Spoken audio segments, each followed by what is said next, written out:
Kasi kapag mababaw ka, madaling mabali kung ano ka ngayon at ano ka mamaya.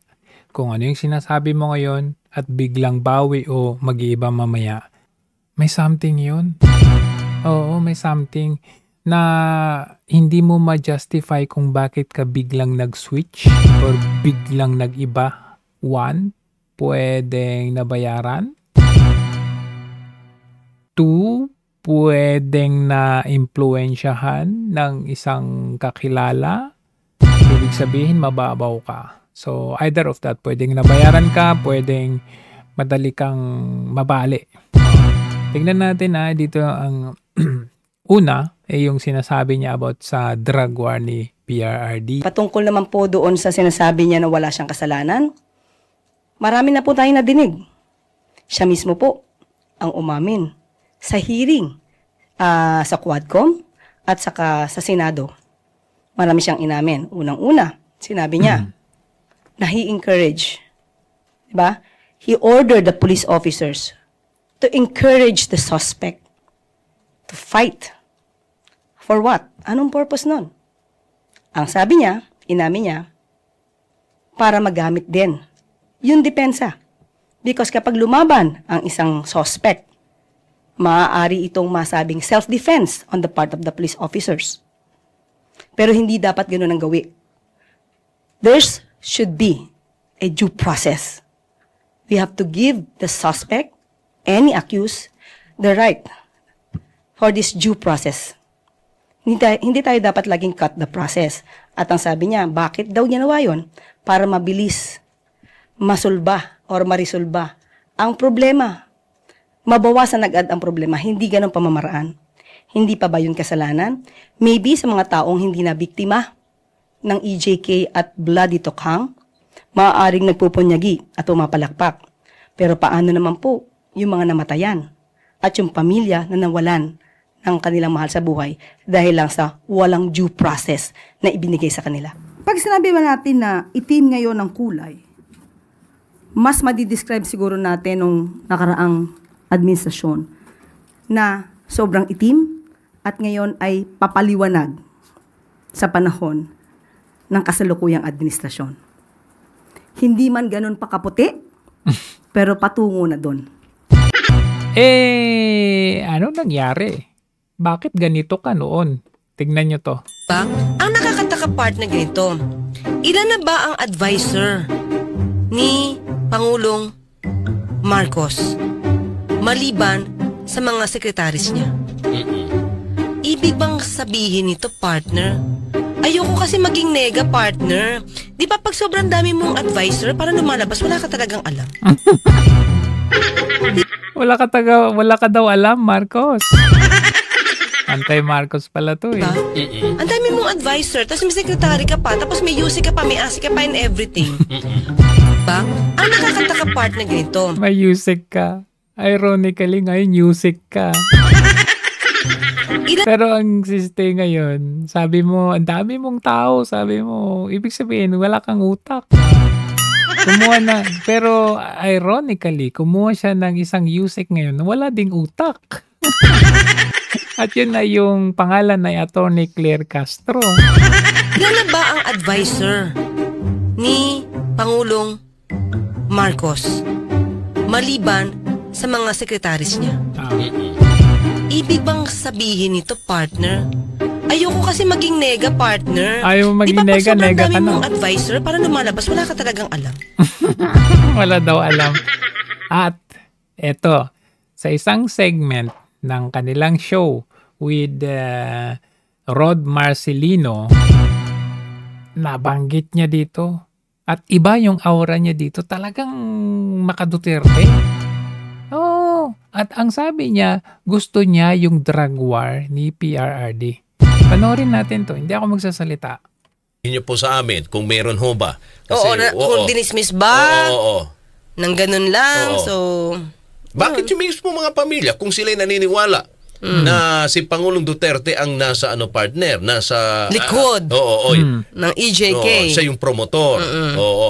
Well, promotor siya kasi para doon sa mga talagang totoong addict at pusher, lalo tigit yung mga nagbebenta. Oh. Kasi yun naman talaga Approved. gusto niya mangyari. Mawala, ma-eradicate. Oo, yung droga. Yun lang naman ang kanyang pakay nito. Pero yun nga, ang nangyari, talagang may mga ano dyan may mga umabuso. Hindi natin alam, baka alam mo naman, dito sa ating bansa, mahirap din pagdating sa politika 'di ba? Mayroon ding mga, sabi nga nila, pag nakikita nila medyo magandang ginagawa mo mga kapwa, mayroong mga gumagawa ng kabalastugan din. Kumbaga parang partner, tawag na ito, sinasabotahe. Yun. Hindi natin alam O kaya nga, yung ibang mga pulis, tinapon nga niya dun sa Mindanao Ganun. Oo. Bakit ba ni Mindanao lagi? Tinatapunan ng mga... Para malayo May kartihan pala dati itong si Castro. sa pamilya Ganon? Bakit Mindanao lagi? nila. Hindi naman Ganun? dahil sa... Kasi Mindanao malayo ba't di na lang isuspend? Oo. Tanggalan ng trabaho. Galing- Bakit kailangan galing doon magsalita. pumunta? Kung malala yung ginawang mali, habang partner siguro. Dinidinig, iniimbestigahan. Oo. Hindi maghahasik ng lagim doon sa Mindanao yun. Dapat Ayun. wala mo ng posisyon talaga. Dapat i-ano muna. Galing. Suspend. Oo. Wag yung lipat. Oo. Diba, lipat, hindi Prinsipyo, pwedeng lipat. Kasi kagagawa lang ng pinagbibintangan gumawa ng krimen, tapos lilipat mo lang. Probinsya pa yun, partner. Sino Kaya, makakita ng may mali doon kung gagawa sila pinaglalaban, ng mali? So, well, partner, ikaw, ano mong nakikita mo rito? Kung Mag-aaresto, partner? Oo. Pero, kasi, kung mag-uumpisa na partner, Mag-iimbestiga kasi pinagpapatuloy yung pag-iimbestiga sa pre-trial chamber. Oo. At kung sasampahan na ng kaso, Hindi maaaresto. hindi pa rin maaresto. Hindi daw maaresto. Bakit? Wala pa rin mangyayari. Kasi yung officers natin ngayon, partner, mga taga-gobyerno natin, tutol. Oo. Diyan pa lang. Ikaw mismo na nung wala ka sa gobyerno, nung wala ka kay Marcos, naniniwala ka na hindi mangyayari kapag hindi makipag-cooperate ang gobyerno. Ikaw mismo nagsabi niya na tutol Sila. Okay. Hindi Tutol nila sila. papa-arresto yung dating Pangulo natin. Diba? Sabi nga ni Movie Dom rito, sa amin marami ding pinatay na addict. Pero after that, nag-alisan yung mga addict sa lugar namin. Biglang naglipatan. Dati open ang bentahan. Takot na takot sila dati kay Pangulong Duterte daw nung panahon ni Pangulong Duterte. Takot yung mga addict. Ngayon, nagsibalikan. Nagsibalikan. Galing sa kanila. Tingin ko, kung medyo kung hindi masyado nagbibigay ng mga magagandang soundbites si Pangulong Duterte. Oh, magagandang soundbites pa. Sabi niya, ang term niya is positive. Magagandang soundbites. Oh. Magagandang soundbites. Na, tingin ko, hindi naman siya mapagbibintangan ng ganyan Oo. During police encounters. And I know it because I'm not trying to pull my own chair. Nasanay Positive lang ang sabi siguro niya, si magagandang Pangulo, soundbites. sa mga nasanay lang siguro si Pangulo sa mga ganong partner mga salita, yung matatapang na salita. Oo. Kasi alam mo namang saan galing si Pangulo sa Kita mo yung demeanor ni Castro dito. Duterte Kung hindi man Duterte, gusto niya yung policy ni Duterte. Kita mo yung mata niya and the reaction. local. Yes. Oo. Sabi nga ni, ano ba nagsabi noon? Si Tolentino din kay Senator Bato. O anong sabi ni Tolentino na isa ding balimbing? O anong sabi niya dati pagtatanggol niya si Bato? Oo. Relax. Bakit? Chill. Bakit? Kasi yun nga, di ba partner? Pagtatanggol naman nila kahit may warrant, sabi mo nga, hindi naman nila po pwedeng arestuhin. No. Hindi na sila lalabas. Magiging counsel daw ni Tolentino si Bato. Ay ni Bato si Tolentino. Hindi lang sila pwedeng. Pero kasama din pala dun sa sa complaint si VP Sara. Ba't nga? Oo. Ako, hindi ko alam Kasama daw Hindi pa- ko O, sabi niya, bakit nga? Nangyari sa'yo? Magkano? nabasa kasi yung complaint. Ba't nga Oo. sinama? Oo. Sa kasi si Senator Bongo. Bongo? Oo. Pero Sinama. si VP Sara, parang wala naman ako Hindi nadinig nung naging- against her. Siguro nung panahon na siya ay mayor pa partner ng Davao. Ay, baka kasama yun? Oo, hindi ko lang alam. Ba't Gusto mo yun? O, basta yung demeanor niya talaga. ayaw niya na masama si VP Sara. Oh. Kasama yon. Ay, talaga? Oh. Marami din pampatayan sa Davao, Hindi ko lang partner. alam, partner. Ang pangalan naman ni VP Sara ay isinasama dahil mayroon daw siyang alam sa mga killings na ito na ginagawa ng kanyang ama nang habang siya ay mayor pa ng Davao. So ipapatawag daw siya tungkol sa kanyang mga kaalaman tungkol dito. At kapag hindi siya sumunod sa patawag na ito, ay malamang na siya ay mabigyan din ng warrant of arrest. Pero ayon sa batas natin dito, ang mga anak ay hindi maaaring tumestigo laban sa kanyang mga magulang. Oo. Kasi siyempre, yan ang Oh, di ba? Nag-cite pa siya ng batas. kasi ang kampanya talaga para linisin yung droga no, sa lugar, di ba? Ngayon dumami pa, partner. Oh, ngayon dumami. Aminado. Anong nangyari? Mga kapulisan namin dala ng droga. Hindi na Pinoy, ordinaryong Pinoy, partner. Para mga pulis na. Sa kanila yung mga bulto-bulto. Ano ba yun? Sabi naman ni Connie, MW, siguro the family affected are financially strapped and overwhelmed to sue, kaya move on na lang sila. And then may mga may mga... May complainants sa ICC. Oo, may mga tumutulong sa kanila na abogado. Sa mga sa mga pamilya ng biktima. Itong problema, partner. Diba pagpapatuloy yung pag-iimbestiga? Supposed to be dapat dito sa bansa sila mag-iimbestiga kasi mga dokumento, mga taong sila sabing mga naging biktima, di ba? Kung hindi nga yan, i-welcome dito sa Pilipinas. Parang ang merong suggestion is yung mga complainants ang dadalhin doon. Sa ICC mismo. Doon sa ibang bansa. Kasi para malaya makapagsalita. Kasi dito, hindi Kasi, di ba sabi pa nga, pa-aresto yan Oo. So, sinong gagasto sa mga Ang dami mga nun. Oh, sino nagsabi na ipa-aresto? Di ba si Marcos din? Papa-aresto niya daw yung mga ICC pag namilit sila. Sinabi niya yun Pero may mga sponsor sila, partner. Usapin ng war on drugs. Ikaw, partner, kung ikaw, tuloy ang investigasyon or hinto? Kung wala naman silang magagawa, partner Ang magagawa lang natin is hindi pa tuloy yun ng ICC. Diba? Hindi pa tuloy Ang yan. hirap pag-isip, partner, no? Diba? Kung ako yung presidente, mahihirapan talaga ako. Patutuloyin ko ba sila o hindi ko sila patutuloyin? Pag pinatuloy ko sila, marami rin sa aking magbabash. Marami rin sa aking hindi papayag or tututol. Kasi SOJ mo, tutol na doon, di ba? Chief legal mo, tutol din. Oh. CHR lang ang hindi. Pag hindi ko naman ito Ano nangyari ngayon? pinayagan, baka lumabas na totoong may kasalanan. Di ba? O paano mo ngayon didepensahan yung sinasabi mo noon at saka sa ngayon? Na hindi pa tutuloyin dahil tutol yung kanyang mga tao? Damn if you do and damn if you don't Pag ganun yung dating. Ang Pangulo, may nasa likod dyan Talagang iniipit siya Sino daw? Oo, na hindi natin. Kaya pinipigilan Hanggang din. doon na ICC baka lang, pinupolitika? Malay natin, di ba? Kaya nga pumupunta nga. Sa China. Yung ba yung pinag-usapan nila? Oo, malay na. Kasi napaka-timely, partner. Para bang lumabas muna yata, kilala ba to? Pa 2 days ago lang yata to O meron na siya nababa na agang madidismiss yung appeal. No. Sa China siya talaga tatakbo. Dapat sa atin muna siya tumakbo. Mukha namang pagtatanggol siya ng bansa natin. Mukhang di naman siya iiwan sa ere. Wow, anong nangyari ngayon? Iniwan sa ere. O anong masabi mo ngayon? Di ba? Mahirap umasa sa ibang bansa, partner. Kaya Kapwa Pilipino rin magtatanggol sa'yo. Ay, anong nangyari ngayon? Di ba? Sabi ni Uragon Dragon, I think no need na yan.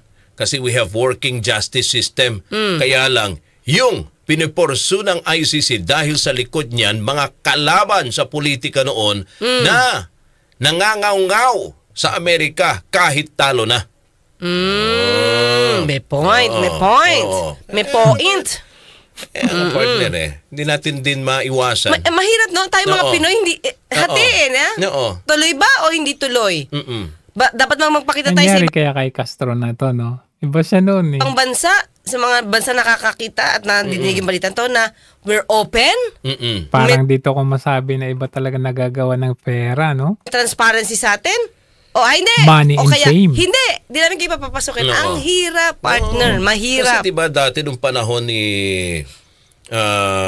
Pangulong Duterte, talagang medyo ano siya sa Amerika, partner eh. Against. Oo. Aloof. Pero partner, Lumayo siya. Hindi miyembro ang US ng ICC. Hindi, pero wala ba?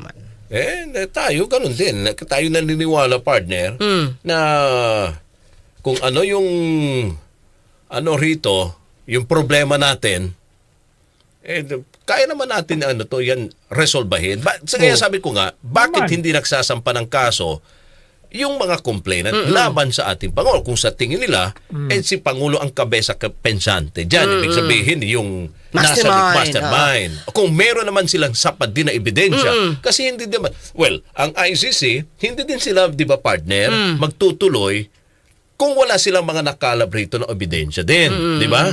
What more ang mga pamilya ng mga biktima na nandito at yung mga abogado din na humahawak sa kanila. Pero partner, kung ako ang tatanungin, basta dapat, malinis, walang nabibiktimang inosente, partner, gusto ko yung war on drugs. Ang sabi mo? Tingnan natin. Ang nabibiktimang inosente, partner, gusto ko yung war on drugs. Basta wag mo naman kasi yung mga inosente, partner. Na minsan kasi ginagamit. Siyempre, hindi natin may mga abusado naman talaga. Kaya nga, di ba, nung ginawa ni Duterte, nakita ninyo nung hinarap niya yung mga pinagalitan niya. Pinapadala niya sa Mindanao. Yun na nga ang purpose nun eh. Kahit nga si Albayalde, di ba tinanggal? Gamit nung iba, panakot. Yung iba. At tapos, alam mo yun, may listahan. Tapos wala naman akong kasalanan. Tapos para manakot, lalagay yung pangalan mo sa drugs list. Wag naman ganun. Inabuso nga yung ilan, partner. Inabuso nga yan ang war on drugs. Pero kahit pa paano nakatulong, partner, sa atin. Hindi tuloy kung ako, sabi ni Phil. Opinion ko, lagi na lang may pananagutan ang ex-president pagkatapos niyan ay maging president. Sa PBBM nito next. Di ba yan, pre? Tama. Di ba? Ganun na lang parati. Sunod yan si BBM. Ganun na lang parati sa atin nangyayari sa ating bansa. Table will Pagbaba ng turn. isang Pangulo, lagi na lang may issue. Kailangan, pagbaba ng isang pagtapos ng isang administrasyon, naghahanap ng paraan para ikulong. So wala na bang nagawang maganda? Well, anyway, partner, nung panahon ng tong kaso na to ng EJK, tawag dito, hindi naman si PBBM yung nagdidemanda, other countries talaga eh. Ay, ICC pala eh. So, buti nga medyo magkaaliado sila, di ba? Kasi kung hindi magkaaliado, talaga hanapin. Katulad ni Pinoy dati. Ni Pino dati. Demanda pa. Hindi naman ba dati si Pinoy? Tungkol dun sa Sa Mama sa Pano? sa dengue, dengue siya? Denbag siya. Oo, di ba?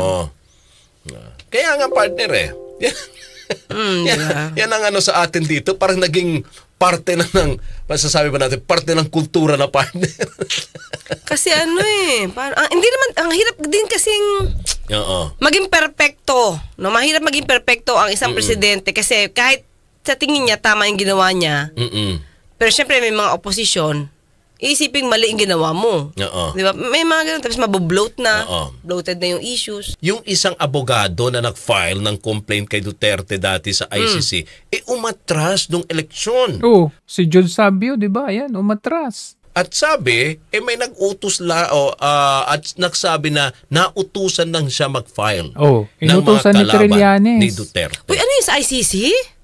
Alam ko meron yung sinerch pa ni Castro. Ayan, nilagay niya. Sabi sa the complaint he filed in 2017 over Duterte's crime against humanity was just part of the political propaganda of former Senator Trillanes. Ni-research pa niya yan.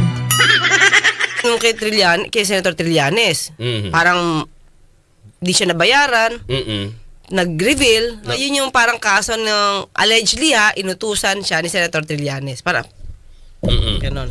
Si Roderick Duarte naman, sa niya, mga kayubi, sa opinion ko po, gusto nila palabasin na mali ang war on drugs ni former FPRRD.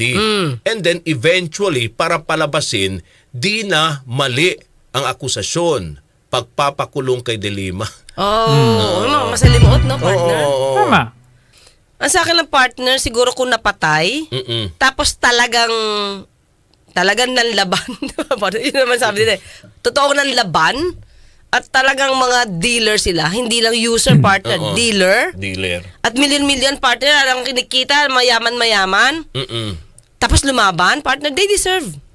Agoy, they deserve daw yung mga napatay. Galing sa bibig niya. Ulitin natin. Dealer sila, hindi lang user partner, dealer. Tas At nanlaban. million partner, ang kinikita, mayaman. Tapos lumaban, partner, they deserve. Galing sa bibig niya. Na mawala sa mundo. They deserve na mawala sa mundo. Lumaban ha. Oo. Iba naman Kung po yung lumaban. suko na ako, Talagang binaril mo pa. Iba yun ha. Sorry ha, baka sabihin ninyo. Baka naman sabihin ha. 1.2 million surrenderies. 1.2 million surrenderies. Lahat ba ng mga yun napatay? Napaka-brutal ng isip natin. Hindi, Oo. yung mga lumaban. Mga nanlaban. At saka yung mga talagang nagbebenta partner ng bulto-bulto, yan ang mga ang nakakasira sa lipunan. Di ba? Okay lang naman talaga yung war on drugs, di ba? Wala nang problema. Gusto ko ngayon. Gusto daw niya. Ulitin mo nga. Minsan, ano ba to? Okay lang naman talaga yung war on drugs, di ba? Wala nang problema. Gusto ko ngayon. Yun nga lang siguro may... Kita mo, kahit nga siya ay aminado na pabor siya doon sa palisiya na yon. Of course, may mga abuse dyan. But sabi nga ni PRRD, the guilt is personal. May mga pulis talaga na abusado. May mga naabusong iba. Na syempre, kung ikaw yung kamag-anak... Pero yung polisiya na yon made the entire Philippines peaceful, relatively. Kung ikaw ang nabiktima nun, hindi ka makaka-move on, partner. Tapos halimbawa, porket galit sa akin, halimbawa lang, yung police, kapitbahay ko, nagalit sa akin. Lagay yung pangalan ko sa drugs list, partner. Noon, pag nalagay yung pangalan mo sa drugs list, partner, para nang hindi ka na makalabas ng bahay dahil pwede ka parang bilang na parang hindi ka nasisikatan ng araw. Oo, parang pwede ka nang targetin anytime So yun, the fear na na-create nun. Parang hindi ma-justify kasi yung result, partner, na medyo nawala ng drugs, issue ng drugs. But the effect, yung fear, ang hirap din, partner, di ba, kung mapag-initan ka lang, tapos wala ka namang kaso. Partner, Yun lang po. Pero gusto namin yung war on drugs. Wag lang abusuhan. 3 beses mong sinabi yan, gusto mo yung war on drugs. Walang abusuhan. Kaya talagang dito sa usapin ng ICC, mga kasama, hati din po dyan. Hati. Ang ang opinion ng ating mga kababayan, because yung ibang sinasabi nila, maganda naman ang ginawa ni Pangulong Duterte. Dahil itong mga nasa likod, mga kasama, ng hindi lang yung pagbebenta, even yung mga gumagamit, mga kasama, sila po ang sumisira sa kinabukasan ng bawat Pilipino. Kasi yung mga gumagamit, partner, kanina nga yung balita alam mo yung nanay, natutulog yung bata. Yung kanyang anak, 4 years old yung anak, sinakal niya. Kasi drugs. Oo, nakadroga. You see? Okay? So talagang, talagang sobrang... 2023 pa ito. That's the reality sa Marcos administration. Malala na yung problema ng droga sa ating bansa. Ngayon? Malala na. Napakalala na po. Pakiulit, Problema ng droga sa ating bansa. Ngayon? Malala na. Malala na, sabi ni Castro. Malala na po. So, thank you. Yan. So hanggang sa... Okay, hindi lang yan. Ito pa, tingnan natin. Kinundina pa niya yung about sa ayuda. Ito naman, di ba sabi nga natin, aralin nyo muna, i-compute nyo muna yung kikitain nyo sa tax, partner, sa tax at computein nyo yung pinang-aayuda nyo. Wow, galing. Nagpa-ayuda kayo Nawawalan din kayo ng pera. Di ba? Samantalang kung tatanggalin nyo muna, pansamantala lang naman sabi Galing galing. Excise tax, taripa sa bigas. Galing. Magkano ba ang malulugi nyo kung di kayo magta-tax as compared sa pinang-aayuda nyo sa iilang tao? Partner, pag tinanggal mo yung tax, lahat yan makikinabang as in lahat. Ba't di mo sinasabi kay Marcos Jr. ito ngayon? Sabihin mo, tanggalin lahat muna yung tax pansamantala kesa yung ayuda. Ang ayuda nyo, di namin alam kung sino nakikinabang. Bakit ba pinipilit nyo palagi na ayuda ng ayuda? Anong meron sa ayuda na hindi nyo mabitaw-bitawan? Pag naglabas ng pera dyan, kinakount dyan, lahat ba yan nabibigay? Hindi. Diba? Nabibigay ba lahat ang ayuda sa tamang Bulsa. dapat nabigyan ng ayuda? Katulad yung partner, yung rice retailers. Diba? Nasaan kaya yung prinsipyo mo na yan ngayon? Hindi naman lahat binibigyan nyo, pero ilalaan nyo yung 2 billion. 2 billion? O, ilang bang bigas ang pwede nyong bilhin from other countries na worth 2 billion? Kung bibili ba kayo ng worth 2 billion na bigas, maiibsan ba yung kahirapan ng Pilipino sa mahal na bigas? Baka dapat ganun eh. Kasi kung 2 billion na worth na bigas ang bibilhin nyo, kahit papano, sa panandalian na panahon, dahil sabi nyo, may darating na paani. Di ba sabi? At may darating na rin na supplies. Di ba, partner? DA pa yan si Marcos Jr. dyan. DA Ang siya, tanong natin, sekretary. yung pagtaas ba ng bigas, ano ba talaga nangyari dito? Di ba? Yung ba dahil sa, let's say, sabihin natin may smuggling, may hoarding, partner. Pero tama ba na meron na kayong sapat na bigas? Dahil as early as August pa lang, partner, mga first week or second week of August, pinag-uusapan dito na kulang Exactly. ang supply. So, ano ba? Ayaw nyo bang mapakita sa tao na kulang ang supply? Kaya ang pinapalabas nyo lang dito may nag-hoard. Okay, sabihin na natin kulang ang supply kasi may nag-hoard. Eh di saan yung hoarder? Tumbukin nyo yung hoarder. Ayaw eh. Tao nila yung hoarder eh. Tao nila yung smuggler din eh. Diba? Bakit tutumbukin yung retailer na May nagbumili kalma. ng tama sa presyo? Yun lang naman eh, di ba? Tama ba ngayon ang ginagawa nyong solusyon? Wow. Ang nangyayari, Galing, partner, ito na naman. Humanap naman ng paraan para magbigay na naman ng ayuda na worth 2 billion. Saan mapupunta yung worth 2 billion na yan? May resibo ba yan? Wala. Tama ba? Lahat ba ng kukuha niyan tamang tao? Oh. Diba? O may kupit ba rito? Ay, naku, agoy. Gugurgurin ka ni Marcos dito. Ay, hindi pala. Yusek ka na ngayon eh. Tanong natin, nakukupitan ba ang bawat ayuda? Yun lang naman.